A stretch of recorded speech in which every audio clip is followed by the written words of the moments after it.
નમસ્કાર, હું મનીષ રાવલ અહીંયા તપસ્યા ગ્લોબલ કેમ્પસ ગાંધીનગર સેક્ટર 15 ગોપાલક વિદ્યા સંકુલમાં અમે નવી શાળા નવી પદ્ધતિથી ચાલુ કરી રહ્યા છે, જે સરકારે NEP 2020 અને NCF 22 અને NCF 23 પ્રમાણે નવા શિક્ષણ પદ્ધતિ કરી એની પહેલી શરૂઆત ગાંધીનગરમાં અમે કરવા જઈ રહ્યા છીએ.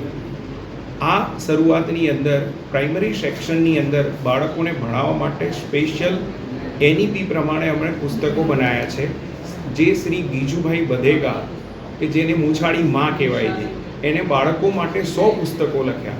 એણે બાળકોને કેવી રીતે ઉછેરવા, કેવી રીતે ભણાવવા એની એક ફિલોસોફી આપી, જે ફોરેનની અંદર મારિયા મોન્ટેસરીના નામે ઓળખાય છે. પણ એ મારિયા મોન્ટેસરી પણ ગીજુભાઈ બધેગાની જે પદ્ધતિ છે એ ફોરેનમાં અપનાવી રહ્યા છે. તો આપણે આ શાળામાં Montessori base pre school system લાવ્યા છીએ, જેની અંદર બાળકો ભણવા સાથે રમે છે અને એના રમકડા ભણવાના બનાવેલા છે, અને એ રમકડાઓથી બાળકોને ભણાવવામાં આવે છે, જેથી એમના લોંગ ટર્મ મેમરીમાં જાય.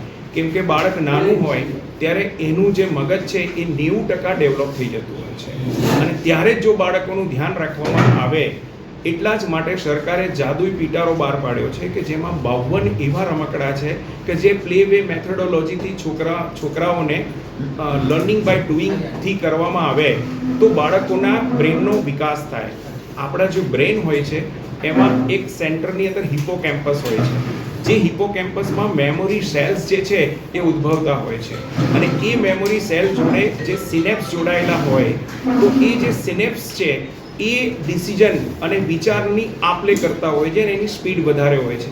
એના કારણે આપણે બાળકને કહી શકીએ કે આ બાળક હોશિયાર છે, તરત જવાબ આપે છે, ડિસિઝન લઈ શકે છે. તો આ હિપોકેમ્પસ ક્યારે ડેવલપ થાય તો એના માટે બાળકને પ્રેમથી એને અનુકૂળતા પ્રમાણે વ્યવસ્થિત સમજી વિચારીને જો શિક્ષણ આપવામાં આવે તો એ સફળ થતું હોય છે.